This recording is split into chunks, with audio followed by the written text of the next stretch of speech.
안녕하십니까, 레필입니다. 6월 28일 파운드리 시스템 반도체 종목 리뷰하도록 하겠습니다. 먼저 증시부터 보겠습니다. 코스피 오늘 거의 부합 마무리를 했고요. 3300선은 지켰습니다. 코스닥은 1017포인트로 또 상승을 했고요. 외국인과 기관이 코스피를 매도를 하고, 외국인은 이제 코스피를 매수를 했지만 기관 같은 경우는 증시 전체를 매도를 좀 한 것 같습니다. 다시 한번 코로나에 대한 그 변수가 또 부각이 되면서 코스닥에 있는 바이오주, 그 다음에 진단키트 종목들이 좀 뜨겁게 다시 한번 관심을 받는 것 같고요. 그에 비해서 이제 코스피의 실적주들이 조금 이제 애매하게 진행될 가능성들이 있습니다.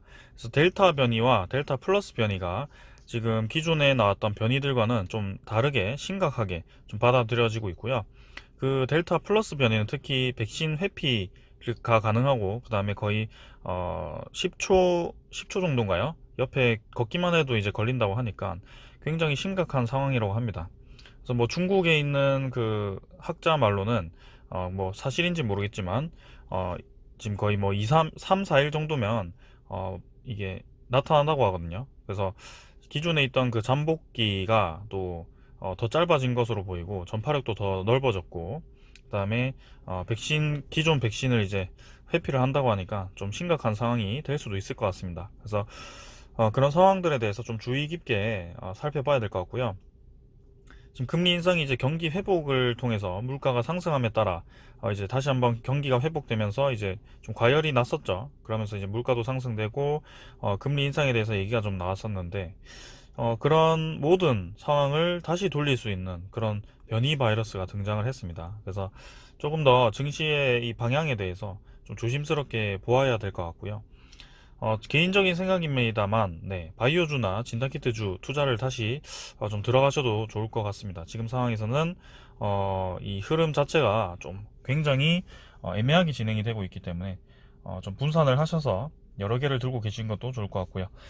그래서 지금 코스피 자체는 좀 고점 부근에서 잘 유지를 하고 있고, 이제 위로 방향을 좀 틀었지만 뭔가 이 힘 자체가 좀 부족합니다. 지금 확실히 힘이 부족하고, 언제든지 그런 코로나에 대한 악재가 터졌을 때 내려올 수 있는 구간이라고 생각합니다. 그래서 보통 이제 전고점을 돌파했을 때는 좀 강하게 치고 나가야 되는데요. 지금은 그런 움직임이 보이지 않고 있다. 그래서 기관이나 외국인이나 뭔가 크게 들어오는 모습은 아니고 애매하게 진행이 되고 있고요. 코스닥도 마찬가지입니다. 1000포인트 이상은 계속 지지는 하고 있습니다만 뭔가 올라갈 것 같다, 확실히 강하게 올라간다라는 느낌이 들지 않고 있고요. 바이오나 이제 그런 진단키트 종목들이 몰려있기 때문에 아무래도 코스피보다는 조금 유리하게 진행될 가능성이 있습니다. 그래서 조금 더 보겠습니다. 자, 그 다음에는 지수 선물이고요. 지수 선물도 다우 나스닥 거의 부합 정도로 진행되고 있고, 나머지 유럽 증시도 좀 조정을 받고 있고요. 뭔가 움직임이 또 애매하게 진행이 되고 있습니다. 그래서 환율도 조금 상승했고요. 암호화폐 같은 경우는 거의 이제는 4천만 원 아래에서 유지되고 있죠. 채권 금리도 네, 지금은 1.5%대로 그냥 요 정도로 유지가 되고 있습니다. 그래서 크게 볼 거 없고 지금 코로나에 대해서 좀 집중을 하시면 좋을 것 같습니다. 자, 오늘 증시는 요 정도로 보고 종목으로 넘어가도록 하겠습니다. 먼저 SFA 반도체부터 보겠습니다. 20원 상승해서요. 7,450원 마무리를 했고요. 자, 계속해서 애매한 위치에서 자리를 잡고 움직임이 없습니다. 지금 코로나19가 또다시 부각이 되면서 이 제조업에 대해서 또다시 좀 불안한 그런 뉴스가 나오기 시작했습니다. 지금 델타 바이러스가 백신 회피도 가능하다고 하니까 조금 이제 이 회복세로부터, 경기 회복으로부터 좀 불안한 그런 전망이 나오기 시작했고요. 자, 거기에 대해서는 크게 지금은 많이 반응을 했다라고 보긴 어렵고, 여전히 이제 반도체 사이클이 한번 다시 돌아오는 와중에 있기 때문에 조금 이제 시간을 가지고 지켜볼 필요도 있습니다. 그래서 바닥 라인 확실히 지금 다지고 있고, 삼성전자도 서서히 이제 좀 위로 들기 시작했는데, 딱 이제 반도체로 수급이 몰릴 때쯤에 코로나가 갑자기 변이가 좀 세게 나오니까 조금 불안한 감도 없잖아 있습니다. 그래서 저는 분명히 말씀드리겠습니다. 여기서 이 정도 라인, 네, 계속 7,000원 라인을 강조를 드렸는데, 7,000원 라인이 깨지면 241선 라인까지도 좀 가능합니다. 그래서 좀 한번 도전을 해보실 분들은 만약에 떨어지더라도 241선 지지 정도를 보시면 될 것 같고, 만약에 좀 리스크 관리를 하시고 싶으신 분들은 7,000원 선이 깨지면 그냥 과감하게 잘라내는 것도 좋아 보입니다. 자, 그래서 지금 상황에서는 사실 좀 올라갔어야 되거든요. 예, 올라갔어야 되는데 이 이평선들이 모인 지점에서 분명히 변곡점이기도 하고요. 반도체 사이클이 좀 들어오면서 이제 확실히 힘을 받아야 되는데, 조금 이제 이 글로벌 이 경기 흐름이 좀 심상치하게 다시 한번 최대의 변수가 좀 나오면서 크게 네, 예상하기가 좀 어렵게 되었습니다. 그래서 그때그때 따라 좀 대응을 빠르게 하는 것도 한 방법이라고 보기 때문에 그렇게 손절 라인을 제가 말씀을 드렸고요. 자, 그다음에 외국인 자체는 이제 플러스로 좀 매수를 했습니다. 그래서 매도를 계속 이어가지 않고 좀 이제 매수했다가 매도했다가 뭐 이런 식으로 하는 것 같고요. 기간도 네, 계속 매도를 이어가는 듯 하면서 다시 매수를 했습니다. 그래서 이 수급 자체가 뭐 크게 변화가 없기 때문에 지금 수급이 좀 붙어줘야 거래가 실리면서 올라가는데, 지금 SFP 반도체는 거래도 좀 죽어 있고 네, 상당히 지금 재미없는 흐름이 이어지고 있습니다. 그래서 요런 이제 양봉이 좀 나와줘야 되는데요. 소스는 이제 충분하지만 아직까지는 반도체로 확실하게 뭐가 들어온다라는 느낌은 없네요. 좀 더 시간을 두고 보겠습니다. 그 다음은 시그네틱스고요. 85원 올라서 1870원입니다. 자, 시그네틱스는 확실하게 저점을 전 고점이죠. 전 고점 라인을 디뎠고요. 요 정도로 이제 거의 뭐 바닥이라고 생각을 하는 듯 하죠. 그래서 바닥 라인 딛고 21선 위로 다시 한번 주가를 회복시켰습니다. 자, 그래서 분명히 N자로 이렇게 다시 한번 올라갈 수 있을 거라고 생각하고요. 시그네틱스는 이 SF 반도체와 그 다음에 다른 이런 시스템 반도체와 좀 다르게 진행이 되고 있습니다. 그래서 이 자체가 이 기업의 이제 흑자 전환 이후에 계속해서 실적 증대가 예상이 되고 있기 때문에 계속 주가가 긍정적으로 진행이 되고 있는 것 같고요.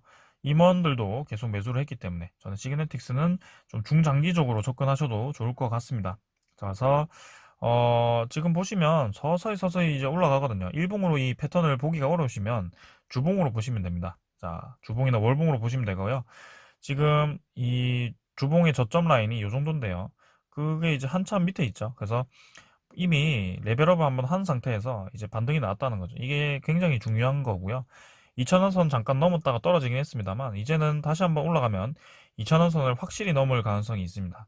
자, 다만 조금 이제 좋지 않은 패턴이라고 한다면 이 2,000원 이 동일한 라인에서 저항을 한번 받고 또 떨어진다는 점인데요. 그때 떨어졌을 때는 이제 1,750원 라인을 다시 디디는지 뭐 그렇게 이제 접근하시면 됩니다. 그래서 이 정도 횡보 라인을 다시 만들고 다시 위로 뻗어나가는지 그런 거 이제 보시면 되고요. 시그네틱스 자체가 지금 좋게 진행이 되는 건 다들 잘 아실 거라고 봅니다. 자, 그래서 시스템 반도체는 뜨겁게 관심을 받고 있고 계속 이제 앞으로가 더 장사가 더 잘 될 것이다. 네, 그렇게 해석을 하겠습니다. 자, 오늘은 이 정도로 해서 넘어가고요. 지금 내려가든 하면서 좀 걱정하신 분들이 계셨을 텐데 다시 한번 좋게 진행이 되어서 좋네요. 자, 그 다음에 AD 칩스는 마찬가지 네, 유상증자 진행 때문에 좀 급락을 했고 그 정도 라인에서 네, 자리를 좀 잡고 있는 모습이어서 21선 한번 크게 돌파하면서 좀 진행되어야 될 텐데요. 좀 더 시간을 두고 얘는 네, 천천히 접근하겠습니다. 그래서 외국인이 지금 좀 4일 연속 매수를 좀 했는데 분명히 이제 매수를 해도 금방 나갈 수 있는 세력들이기 때문에 일단은 AD칩스 유상증자 일정에 따라서 저는 유상증자 적어도 상장이 되고 나서 좀 관심을 가질 만한 하다고 생각되기 때문에 일단 이때까지 리뷰해왔던 그 기간이 있기 때문에 계속해서 한번 보도록 하겠습니다. 다음에 IA고요. IA가 움직임이 없죠. 계속 이 정도에서 버티고 있고요. 자, 그래서 지금 수렴을 확실히 좀 오래 했는데 이 정도에서 이제 더 내리지 말고 버텨야 될 거, 올라가야 될 것 같고요. 자, 분명히 올라갈 때, 한번 치고 올라갈 때 같이 올라가줘야 됩니다. 그래서 여기서 더 떨어지면 이제 241선까지도 좀 봐야 되기 때문에 확실한 241선 정도가 여기서 이제 좀 지지를 해준다면 분명히 이제 확실한 매수 가격대가 될 수도 있습니다. 근데 지금은 조금 이제 애매하죠. 움직임을 좀 더 지켜봐야 될 것 같고요. 얘도 투자자 입장에서는 뭐 외국인이 샀다 팔았다 계속하고 있습니다. 그래서 뭐 크게 의미 없이 넘어가도록 하겠습니다. 그 다음은 러셀 5,300원이고요. 네, 러셀도 마찬가지 계속해서 뭐 왔다 갔다 하면서 움직이고 있고요. 자, 요 라인에서 좀 논지 오래되었습니다. 그래서 121선이죠. 121선 태우면서 이평선들이 이제 요 지점까지 모이고 있고요.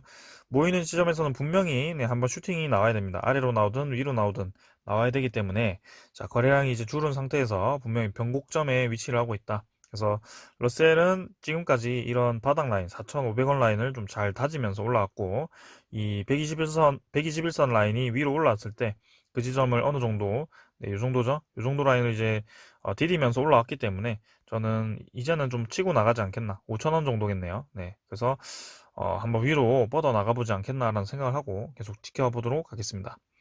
외국인은 22,000주 정도 매수했고요. 계속 한번 보겠습니다. 자, 오늘은 요 정도로 하고 마치도록 하고요. 자, 시그네틱스 계속해서 이렇게 네, 오늘도 이제 지분 증가가 나왔었네요. 자, 이렇게 임원들도 계속 매수하고요. 분명히 좋은 소식이 있는 것 같습니다. 그래서 중장기적으로 투자할 만하고요. 시스템 반도체 전체가 좀 좋게 진행이 되었으면 하는데 지금 코로나 이어서 조금 애매하게 진행이 되어서 좀 주의 깊게 한번 보도록 하겠습니다. 삼성전자도 지금 마찬가지 위로 좀 꺾였지만 분명히 이 코로나19가 좋지 않게 상황이 진행되었을 때 하락을 할 수도 있기 때문에 좀 주의 깊게 한번 보도록 하겠습니다. 자, 오늘은 여기까지 하고 마무리하겠습니다. 감사합니다.